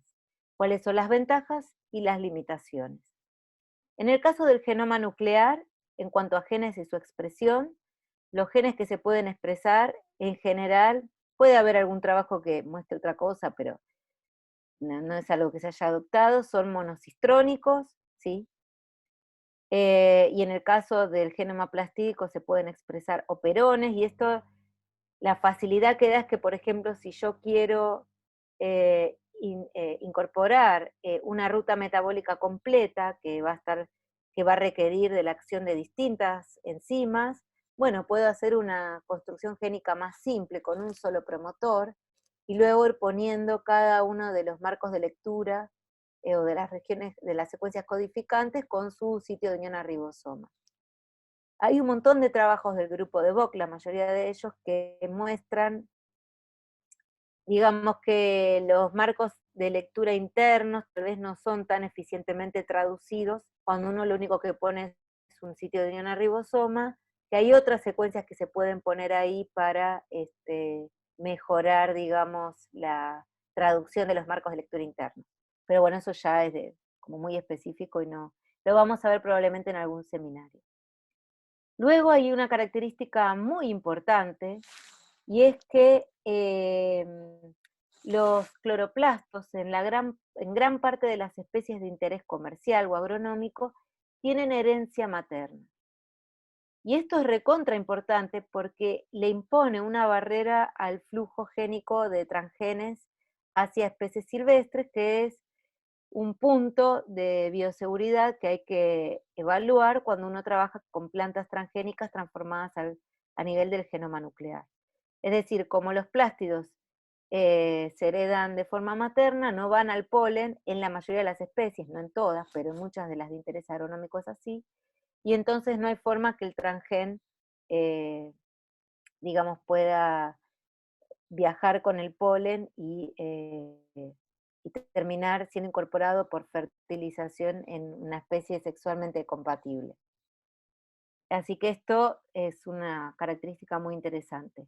Luego, otra característica muy interesante son los niveles de expresión que potencialmente se pueden alcanzar utilizando la transformación del genoma plastídico. Como el número de copias es muy alto, hasta 10.000 por célula, no se ha reportado que exista mecanismo de silenciamiento génico en el genoma en el cloroplasto, en los plástidos. Y no hay efectos de posición, porque la inserción es por recombinación homóloga en un sitio predeterminado. Eso posibilita que podamos alcanzar niveles de expresión de la proteína recombinante superiores al 50% del total de las proteínas solubles de la planta. Esto es un montón. E incluso se puede alcanzar sin que implique un costo que se traduzca en una alteración a nivel del fenotipo de la planta. ¿Sí? En cambio, cuando la transformación génica es a nivel del genoma nuclear, la inserción es al azar, por lo tanto los niveles de expresión son variables dependiendo de la zona del genoma en la que se integren las copias. Se pueden desencadenar, como vimos algo en la clase pasada, mecanismos de silenciamiento transcripcional y post-transcripcional que afectan la expresión del transgen, y el número de copias por célula es muy poca. Esta característica particularmente es la que hace, digamos, tan interesante el método de transformación del genoma cloroplasto.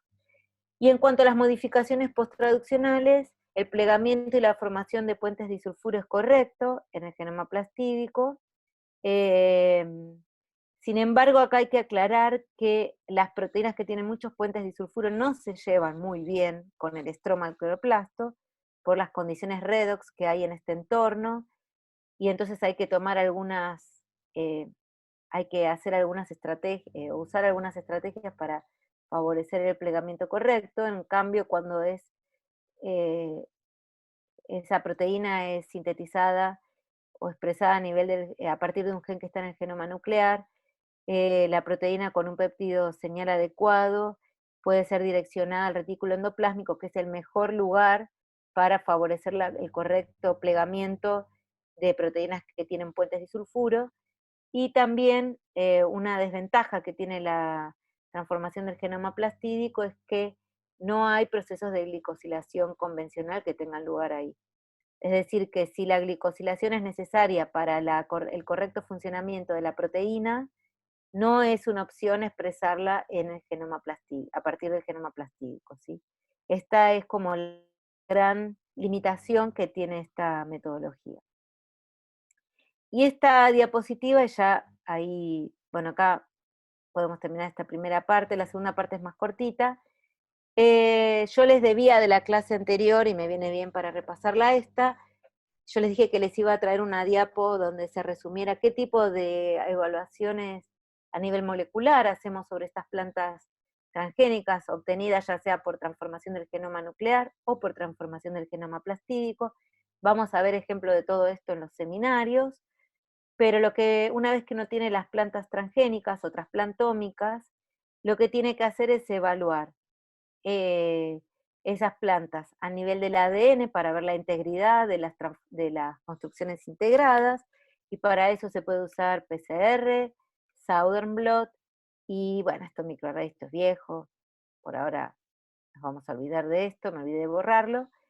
Después va también a evaluar los transcriptos que se generan a partir de esas construcciones por Northern Blot, que se sigue usando, o por Real-Time PCR, o RT Real-Time PCR, y vamos a evaluar también las proteínas que se produzcan a partir de esas construcciones por ensayos de ELISA, de Western Blot, o todas las nuevas técnicas de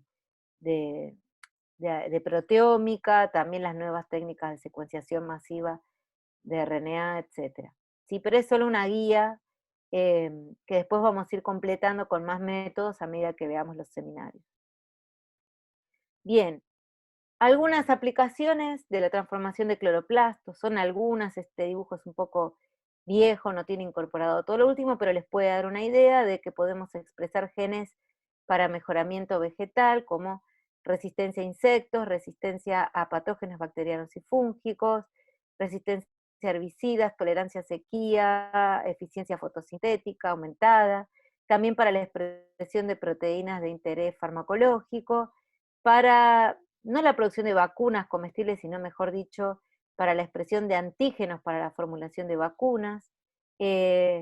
Vamos a ver papers vinculados a esto. Después para expresar, esto es para resistencia a insectos, sí, que ya lo van a ver, el operón BT, operones para la síntesis de plásticos biodegradables, operones para la detoxificación de algunos compuestos tóxicos, como compuestos derivados de mercurio, operones para la síntesis de compuestos interesantes como vitaminas, o carotenos, o algunos otros metabolitos, anticuerpos, bueno, son algunos de las aplicaciones. Si quieren, a ver, alguien me dice, porque yo no veo el chat, quieren que hagamos, no sé, son las 10:30, 5 minutos, para que, no sé, puedan ir a buscar agua, hacerse un mate o algo, o quieren seguir, como ustedes me digan. Dale. Sí, mejor. 5 minutos. Ahí está. Bueno, seguimos entonces. Ahora vamos a ver algunos ejemplos por ahí, esto lo voy a pasar un poco más rápido para no extenderme, pero les quería poner algunos ejemplos concretos para, digamos, decantar mejor lo que vimos en la parte anterior. Esto que les voy a poner acá son trabajos que se hicieron en el laboratorio, en los que participó también otra investigadora que era docente de la materia hasta el año pasado, y son resultados que tuvieron que ver con mi tesis doctoral, pero los elegí porque como tengo todas las evaluaciones moleculares para mostrarles algunas después, de nuevo solo vamos a ver bien con los seminarios más en detalle. Entonces, en este caso el objetivo era transformar cloroplastos de especies solanáceas. En su momento el objetivo principal era transformar papa, pero la técnica estaba puesta a punto en tabaco, y entonces empezamos primero con tabaco, que resultó mucho más sencillo, y luego pasamos a papa, que Esteban conoce bien la historia, fue un dolor de cabeza, pero bueno, finalmente se pudo. Y acá tienen un ejemplo de construcción genética que se puede utilizar. Esta de arriba se parece a una de las que les mostré. La idea de esta construcción era permitir integrar toda esta región, ¿sí? En una zona particular que es dentro del operón de los genes ribosomales. Las zonas que uno elige tienen que ver con los elementos regulatorios que están cerca. En general se eligen zonas que estén en la región invertida repetida, porque eso aumenta aún más el número de copias, porque puedo tener 2 copias por genoma plastídico, ¿sí? Y después todas las copias del genoma plastídico que hay. Pero eso va cambiando, digamos, hay gente que elige distintas zonas para la integración de su construcción genética. Nosotros en su momento elegimos integrarlo acá, que es dentro del operón de genes ribosomales, y la construcción constaba del gen selector ADA, que ya mencionamos antes, y un gen reportero, que ya también lo vimos la clase anterior, que es el gen UIDA que codifica para la proteína beta-glucuronidasa, ¿sí? Que daba un producto azul cuando le ponemos un sustrato adecuado. En este caso, esta construcción vendría a ser una construcción policistrónica, donde tenemos dos marcos de lectura, el segundo con su sitio de unión a ribosoma, y luego tuvimos otra construcción que incorporaba río arriba de la segunda secuencia codificante, una secuencia promotora y UTR de un gen de muy alta expresión en el plastoma o en el cloroplasto, que es el gen PCBA, que codifica para una de las proteínas del fotosistema 2. Y es un elemento regulatorio que ya se sabe que permite muy altos niveles de expresión y que esa expresión es regulable por luz. Bueno, esto lo que sigue solo se los pongo para contarles que como los elementos regulatorios son funcionales en bacterias, uno en primera instancia ensambla su construcción genética y la prueba en un sistema procariota, o sea, en coli. Y se fija si funciona. Y de hecho funcionó porque las bacterias transformadas, cuando uno ponía el sustrato de la beta-glucuronidasa en el medio, eran capaces de dar un producto color azul, y cuando uno extraía proteínas de cultivos de bacterias y las corría en un gel de poliacrilamida, y revelaba las proteínas por tinción con Kuma, ¿sí? En los cultivos transformados, que digamos que se crecieron a partir de bacterias transformadas con esta segunda construcción, que es a la que me voy a estar refiriendo en las próximas diapositivas principalmente, la expresión era a niveles muy interesantes, y la banda correspondiente a la glucuronidasa, que es esta de acá, se podía ver en un SDC page sin necesidad de hacer un western blot, ¿sí? O sea que los niveles de expresión eran altos. Y también se podía ver por ensayos fluorométricos, que se los menciono para que sepan que se pueden hacer los dos, que revelan la actividad de la beta-glucuronidasa, pero en vez de dar un producto color azul, se usa un sustrato que da un producto que emite fluorescencia y se puede medir en un aparatito especial. Y cuando iluminó con luz ultravioleta, ¿no? Y acá ven el tubo que tiene un pellet de bacterias correspondientes que están transformadas con esta construcción genética, emiten un montón de luminiscencia, de fluorescencia, perdón. Bien, esto ya se los conté antes, vieron las mismas fotos, sí, o parecidas. La idea es que entonces, cuando uno transforma con este tipo de construcción genética, el genoma plastídico transformado queda de esta forma, ¿sí? En la zona de integración queda integrada, valga la redundancia, mi construcción de interés, y luego uno va a evaluar esas plantas por Southern blot y en una primera instancia por PCR para ver si son trasplantómicas. Y la PCR se diseña de forma tal de que solo haya producto de amplificación cuando la integración fue eficiente. ¿Por qué? Porque un primer va a hibridar por fuera de la zona de recombinación y el otro primer va a hibridar, por ejemplo, en el gen selector. Entonces, solo va a haber producto de amplificación cuando este gen, esta secuencia esté presente, y el producto va a tener el tamaño esperado cuando la introducción haya sido en la región adecuada y no haya habido ningún rearreglo. Y en el caso del Southern blot, se los voy a contar rápido, pero después lo vamos a ver mejor en los seminarios. Lo que se hace es, se corta, se extrae el ADN total, se corta con una enzima de restricción, en este caso es una enzima que flanquea el sitio de integración, y luego, digamos, eso se realiza una electroforesis, se transfiere a una membrana, de vuelta lo vamos a repasar bien en seminarios. La cuestión que me interesa resaltar acá es que cuando se utilizan algunas sondas determinadas para revelar los fragmentos de ADN, yo uso una estrategia de corte como la que está mostrada acá, si las copias de genoma plastídico están transformadas y uso una sonda que hibrida en esta región, pero que también puede hibridar en el genoma no transformado, ¿sí? Porque está presente en los dos, es parte de la región que usé como flanco de recombinación. Si el genoma está transformado, veo una banda de un tamaño importante, sí, bastante grande, y si el genoma no está transformado, veo una banda de un tamaño más pequeño. y eso me permite discriminar si las copias que revelo pertenecen a genoma wild type o a genoma transformado. Y referido a una pregunta que me habían hecho en la primera parte, en este caso ven que una planta no transformada solo se ven bandas del tamaño correspondiente al plastoma no transformado. Y en las plantas transformadas se ven bandas correspondientes a la copia transformada, a las copias transformadas, pero a veces también se ven algunas bandas correspondientes a copias de genoma wild type que quedaron remanentes.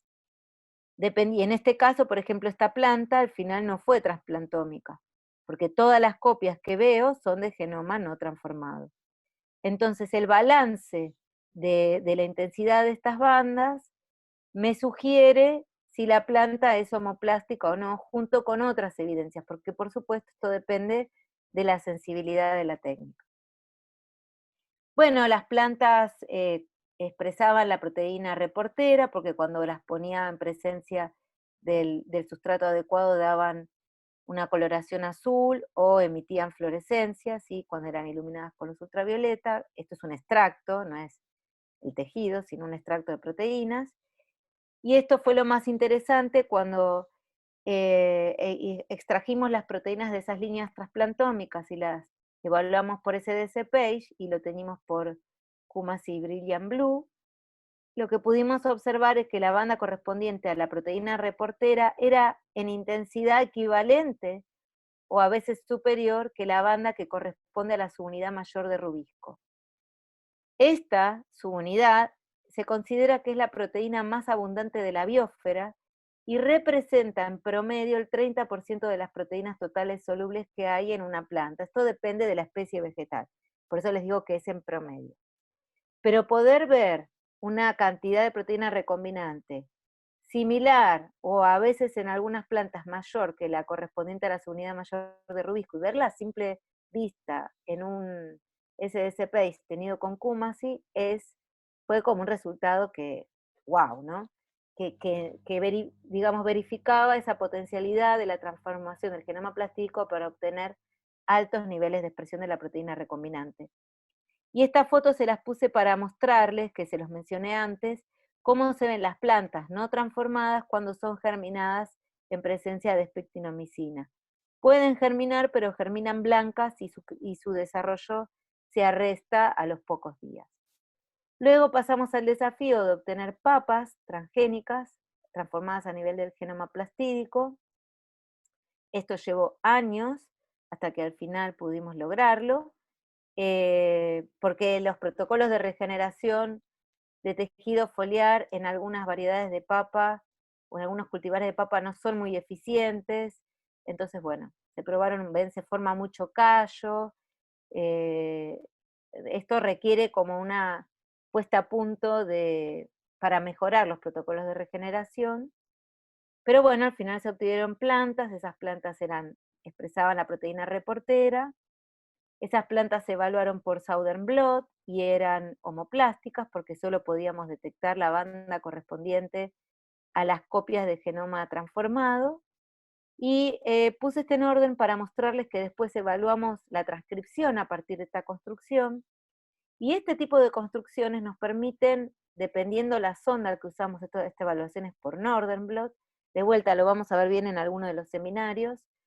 pero este tipo de, digamos, el gen de interés, que en este caso sería la proteína reportera GUS, va a estar presente en distintos tipos de mensajeros que se generan en estas plantas trasplantómicas. ¿Por qué?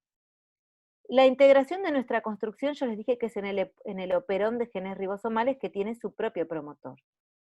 Luego está el promotor que colocamos arriba del gen selector, y en nuestro caso en particular está esta región regulatoria, que también funciona como promotora, que está arriba del gen reportero. Es decir, que si yo uso una sonda que me permite revelar aquellos ARNs que contengan la secuencia correspondiente al gen reportero, esta secuencia va a estar presente en 3 especies distintas. En los mensajeros que se inician a partir del promotor presente en el genoma plastídico, en los mensajeros, que son estos de acá, en los mensajeros que se inician en este promotor que ya puse en mi construcción, y en los mensajeros que se inician en este último. Y por Northern Blot podemos evaluar si los 3 mensajeros son detectables y cuál es el más abundante. Y lo que vimos, que no lo vimos nosotros, lo vio también otra gente, no solo nosotros, es que en general, en tejido fotosintéticamente activo, como es el tejido foliar, el promotor más activo es el promotor de esta proteína, del gen que corresponde a la proteína D1 del fotosistema 2. Y es el mensajero más abundante, es decir, que nuestra proteína se puede estar traduciendo a partir de estos 3 mensajeros. No voy a entrar en detalle de todo esto, pero bueno, lo que vimos es que en las papas el nivel de proteína que podíamos acumular era similar al de tabaco, tanto por ensayos de SDC Page como en ensayos cuantitativos por fluorometría. Después pueden ver el paper, que los tubérculos también expresaban la proteína reportera, y esto fue una sorpresa, ¿sí? Estos son distintas tinciones de tubérculos cortados de distinta forma. La expresión en los tubérculos, esto es una escala logarítmica, ¿sí? Lo que mido acá es la actividad de la proteína reportera. No era tan alta como la expresión en tejido foliar o en hojas de tabaco, ¿sí? Estas son tabacos trasplantómicos, acá en otras imágenes estaban las papas también incorporadas, y además, cuando se hacía un Northern Blot, lo que veíamos es que en los tubérculos, los mensajeros predominantes, primero que la cantidad de mensajeros expresados era mucho menor que en tejido foliar, eso es lógico porque los genes que se expresan en los amiloplastos son distintos a los genes que se expresan en los cloroplastos, ¿sí? Los amiloplastos son los plástidos predominantes en los tubérculos, por ejemplo, y que además de que se expresaban poco, el que más se expresaba no era el del promotor, el de este promotor que es más activo en tejido foliar, sino el del promotor de los genes ribosomales. Y por último, algo interesante que vimos es que cuando teníamos microtubérculos desarrollados in vitro, es decir, cuando uno pone las plantas, bueno, me hubiera faltado una foto acá, de papa in vitro, desarrollan papitas muy, muy, muy chiquititas, y esas papitas, como están expuestas a la luz, se verdean, es un término que usamos para eso, porque los amiloplastos empiezan a desdiferenciarse hacia cloroplastos, y esos mini tubérculos o microtubérculos se parecen más en su nivel de expresión y en el perfil de ARN al tejido foliar que a los tubérculos desarrollados en tierra. Y si yo incubo por unos días esos microtubérculos, perdón, si yo ahora usando esa información voy a los tubérculos desarrollados en tierra y los expongo a la luz, ocurre algo similar a lo que ocurre con los microtubérculos. La luz induce la la desdiferenciación de amiloplastos a cloroplastos, y a la hora de hacer cloroplastos cambia el perfil de genes que se expresa, cambia el perfil de promotores que son más activos, y aumenta la expresión de la proteína reportera.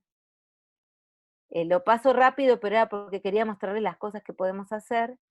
Si a alguno le interesa, después puede buscar el trabajo, esto está publicado.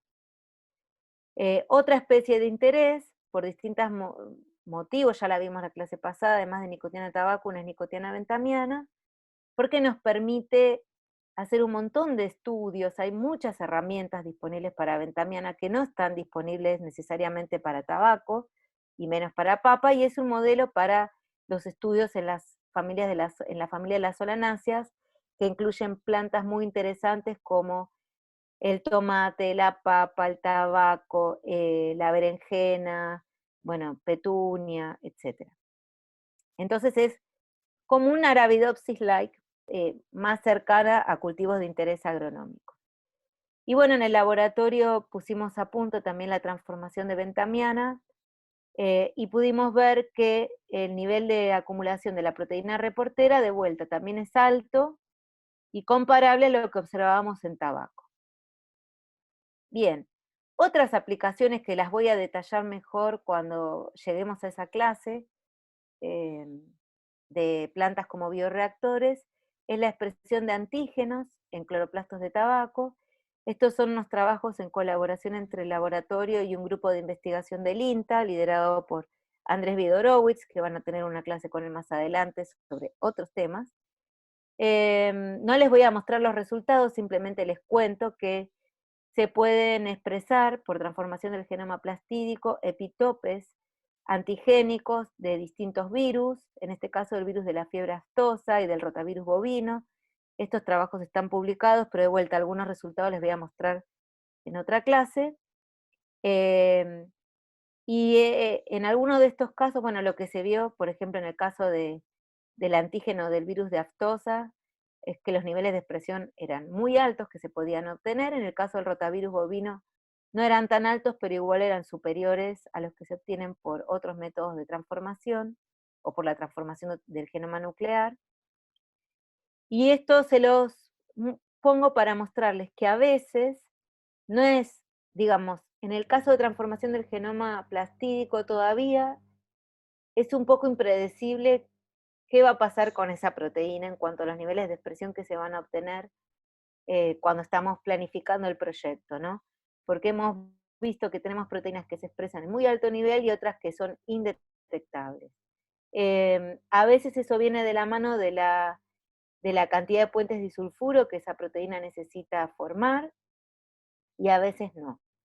Entonces algunas estrategias que uno puede usar para tratar de aumentar la estabilidad de proteínas recombinantes en cloroplastos o aumentar la traducción, digamos, como sea, llegar a tener altos niveles de proteína acumulada, es, si esta es de la secuencia de aminoácidos tal cual, uno podría probar fusionarla a otras proteínas estables, como la beta-glucuronidasa, a ver si eso mejora los niveles de expresión, probablemente poniendo aquí un sitio de reconocimiento para una proteasa, para poder, una vez que la proteína se expresó y la purificamos, sacarnos de encima la parte que no nos interesa y quedarnos solo con la parte que nos interesa.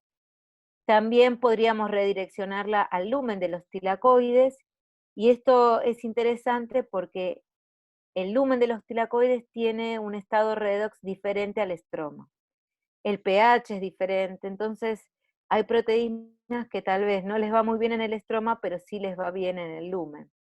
Y para redireccionar al lumen, lo que se puede hacer, es agregar secuencias de redireccionamiento, que en general son secuencias que tienen proteínas cuyo origen es el genoma nuclear, que tienen como destino final el lumen del tilacoide, como algunas proteínas involucradas en la cadena de transporte de electrones.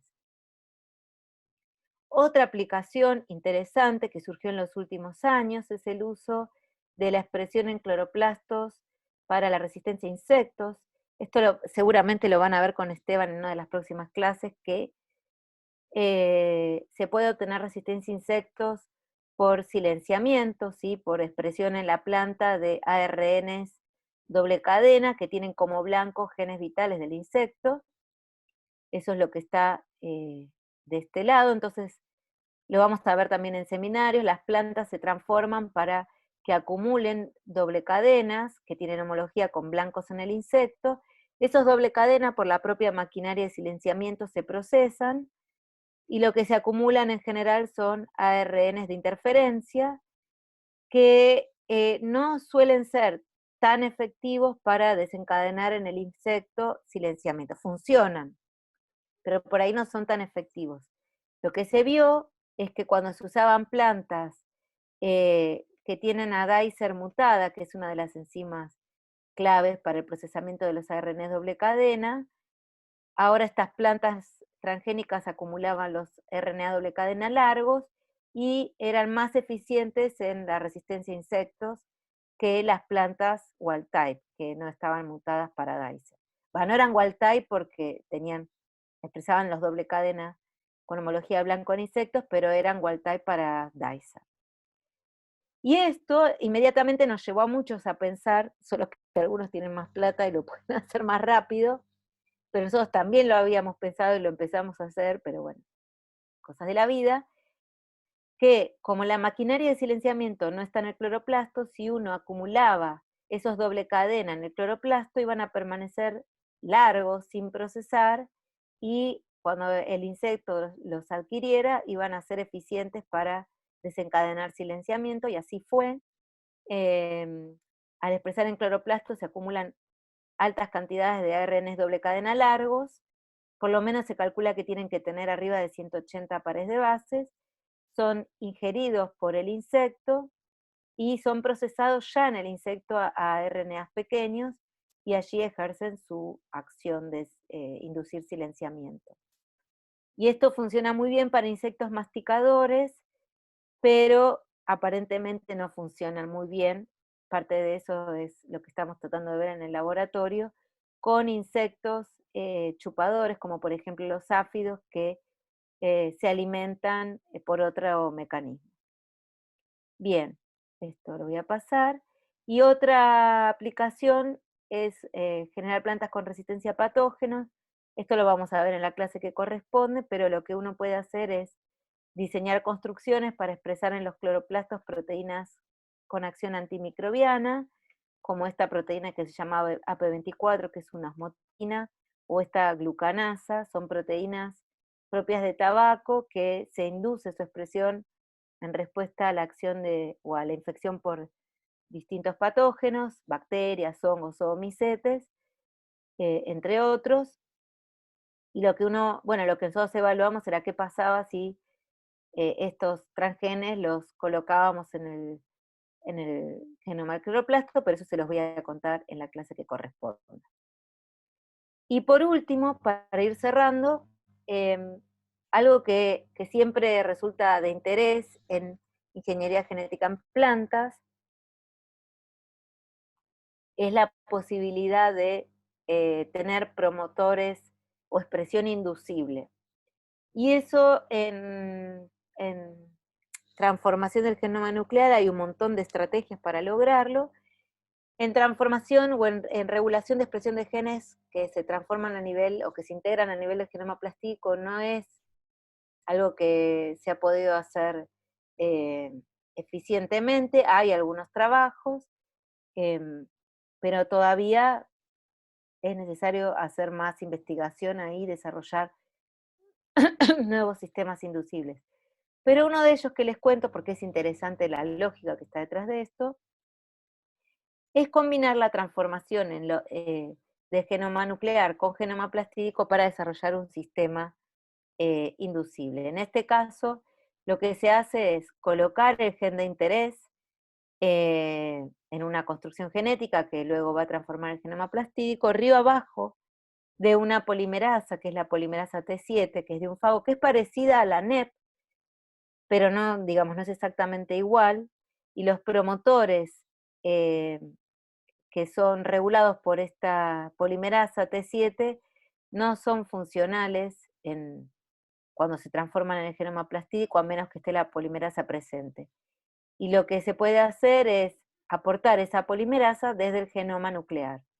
Entonces, se genera una transgénica nuclear, además, que expresa el gen que corresponde a la polimerasa T7, bajo un promotor inducible, por ejemplo, por estradiol o algún otro compuesto químico.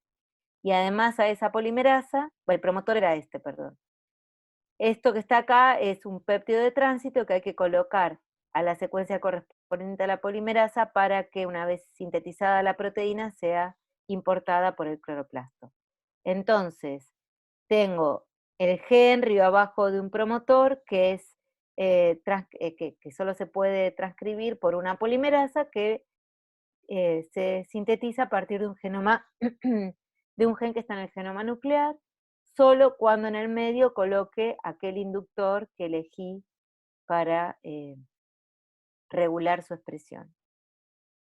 El otro sistema de regulación que se está desarrollando en los últimos años es aquel que usa unas proteínas denominadas pentatricopeptide repeat proteins, o PPR, que son proteínas que en su estructura son proteínas capaces de unirse al ARN, y en su estructura y en la forma de reconocimiento se parecen mucho a las proteínas TAL, que las vamos a ver probablemente en una de las clases que sigue, que son proteínas bacterianas que también tienen la capacidad de unirse a ácidos nucleicos, particularmente a ADN. Son proteínas complejas con muchas repeticiones que a través de un código entre aminoácidos y bases en el ADN o en el ARN pueden unirse a los ácidos nucleicos de forma específica.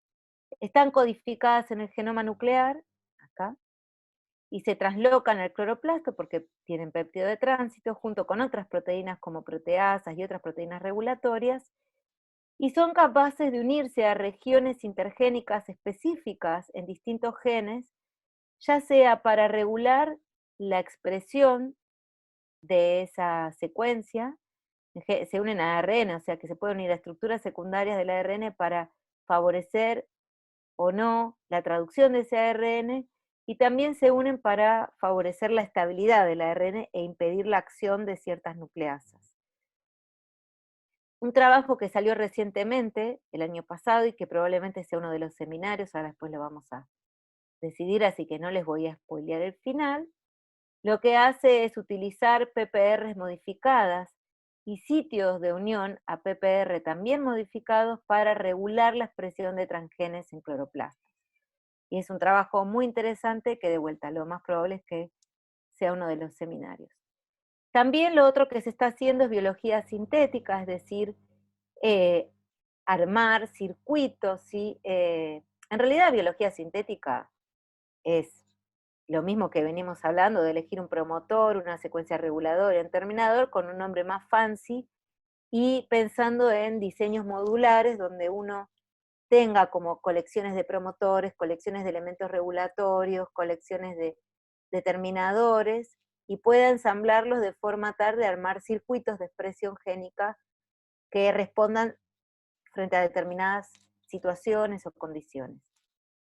Cuando hablamos de biología sintética en bacterias, levaduras, genes expresados a nivel del genoma nuclear o del o genoma plastídico, y vemos de qué herramientas disponemos, ahí nos damos cuenta que todavía para llevar adelante biología sintética y expresión más regulada y más fina a nivel por transformación del genoma plastídico, hay algunas cajas negras que hay que, digamos, aportarle más información para entender qué es lo que está pasando. Por ejemplo, en cuanto a algunas características biológicas, si comparamos los 4 sistemas, en cuanto a la simplicidad genómica, los plástidos tienen un genoma simple, que podemos integrar elementos por recombinación homóloga, similar a lo que ocurre en bacterias, que podemos expresar policitrones, que la expresión puede ser fuerte y tener altos niveles de expresión, que no hay silenciamiento, que el transgén está contenido, y eso es una ventaja respecto a los otros sistemas, y que el crecimiento es fotoautotrófico, a diferencia, por ejemplo, de las levaduras. Sin embargo, cuando vamos a las técnicas o herramientas disponibles, la manipulación genética sencilla todavía no es un punto a favor, porque solo es sencilla en tabaco. La velocidad sigue siendo una desventaja. Los elementos genéticos de los que disponemos son limitados, ¿sí? Hay pocos genes selectores, hay pocas secuencias regulatorias que se haya demostrado su funcionalidad, o sea, todavía hace falta generar más elementos, o diseñar o estudiar y describir nuevos elementos regulatorios. Bueno, los elementos de control de la expresión génica no son tan abundantes como por ejemplo en sistemas procariotas. Claramente en lo que respecta a herramientas procariotas, bacterias y otros organismos eucariotas como las levaduras llevan las de ganar, y en aplicaciones demostradas como vías metabólicas sintéticas, circuitos génicos, subcompartimentos o genomas sintéticos, todavía en el cloroplasto falta mucho, o en lo que es transformación del genoma, el cloroplasto falta mucho por hacer, aunque ya hay varios trabajos, y uno de esos trabajos es uno de los seminarios que van a dar, en el que demostraron que es posible. Estos son trabajos del grupo de Ralph Bock mayoritariamente, incorporar rutas metabólicas complejas y completas por transformación del genoma plastídico. Bueno, esto es un ejemplo de cómo podríamos diseñar estos circuitos, ¿sí? Ensamblando promotores, regiones 5' y 3' TR, regiones intergénicas que favorezcan el procesamiento de estos policistrones, lo que después termine redundando en una mejor tasa de expresión del transgen.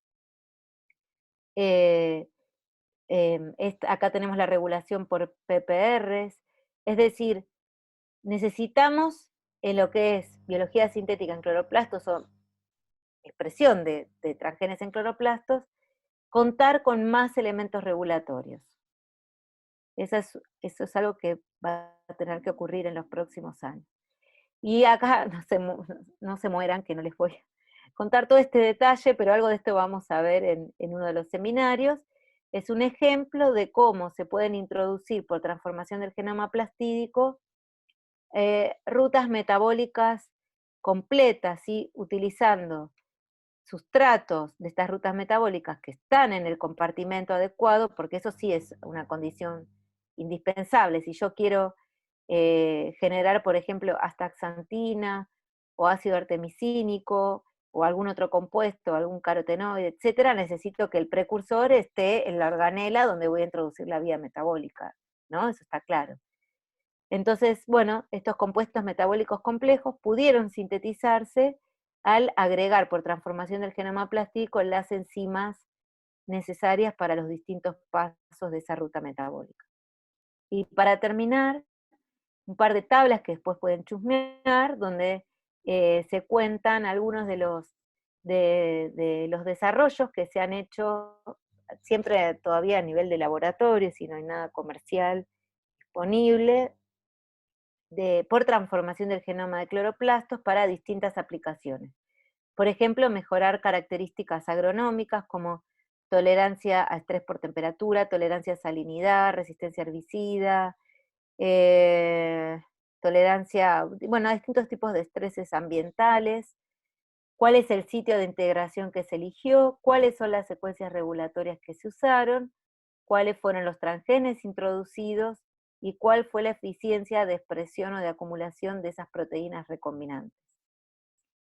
Esto es para mejorar características agronómicas. Acá está, este fue un ejemplo exitoso en el caso de la resistencia a insectos, introduciendo la proteína CRI, que la van a ver en una de las próximas clases, cuando vean resistencia a insectos, es una proteína insecticida, y cuando se la acumuló por transformación del genoma plastídico, se obtuvieron muy altos niveles de acumulación, porque la proteína, además, cuando es expresada con otros genes que están presentes en el operón, que naturalmente las expresa en bacterias, los niveles de expresión fueron enormes y hasta se formaron cristales de esas proteínas insecticidas, ya lo van a ver en la clase correspondiente probablemente. Resistencia a otros patógenos, después tenemos, bueno, un montón de características. Luego la producción de proteínas de interés en medicina humana o veterinaria, como la producción de antígenos para distintas vacunas, para la tuberculosis, papiloma, dengue, o producción por ejemplo, de compuestos tipo insulina, de interferón, etcétera.